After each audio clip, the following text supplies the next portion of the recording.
Did you know that a lot of slave owners who didn't want to lose the benefit of their free labor actually argued that the slaves were well treated and benefited from being slaves because, among other things, they got to learn English and they got to learn all about the Bible? Because those Christian folks just love to believe that Africans were all savages. Never mind the advancements of the cultures of Egypt, or that the Moroccans taught the English about personal hygiene. Did you know that the Queen used to brag that she only bathed once a year before the Moroccans came along?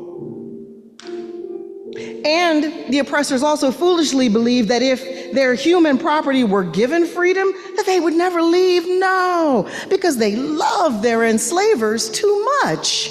Yeah, no. Most of the newly freed hit the road north or west, where they worked so hard, determined to succeed, facing unfathomable odds. Some did not survive, but many of the new communities thrived, completely self-sufficient, with an emphasis on education and faith, and so prosperous, doing so well, that the white people, still mad about losing their free labor, use any and all means available to them to undermine and or completely destroy them.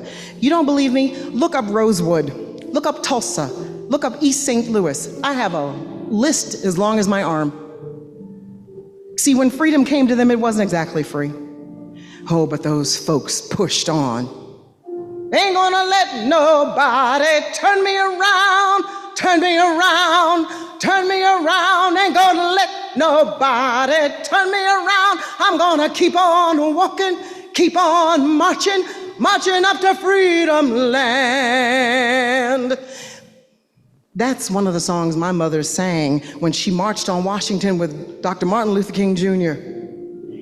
I was very small, and I asked her, why do you have to go?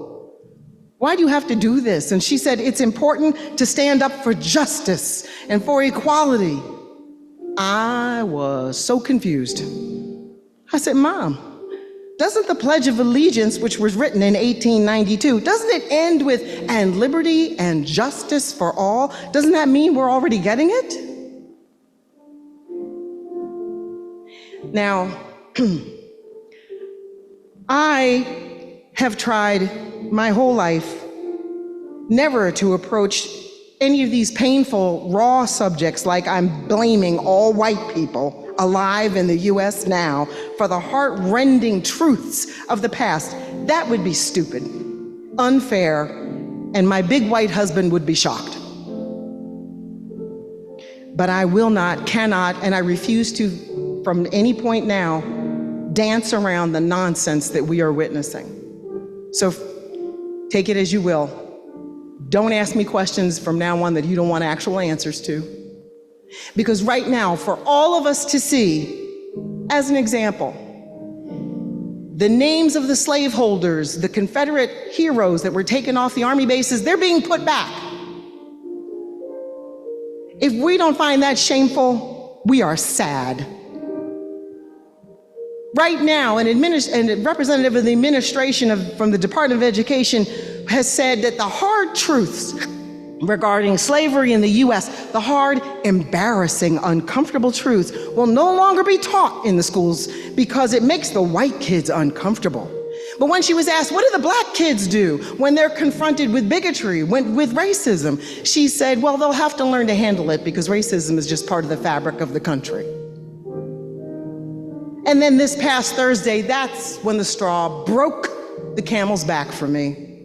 This administration refused to acknowledge Juneteenth at all, choosing instead to complain that Americans have too many non-working holidays. Juneteenth is not an afterthought. Juneteenth is not about a paid day off. Juneteenth is a critical remembrance of one shining moment in US history when enslaved people were shown the light at the end of an impossibly long, dark tunnel. Juneteenth is about the faith that the dark past has taught us. Juneteenth is about the hope that the present has brought us. Juneteenth is the time for all people all people, to thank God for what we have, to thank God and sing together. He's got the whole world in his hands. He's got the whole world in his hands. He's got the whole world in his hands. He's got the whole world in his hands. He's got you and me in his hands. He's got you and me in his hands. He's got you and me right in his hands. He's got the whole world in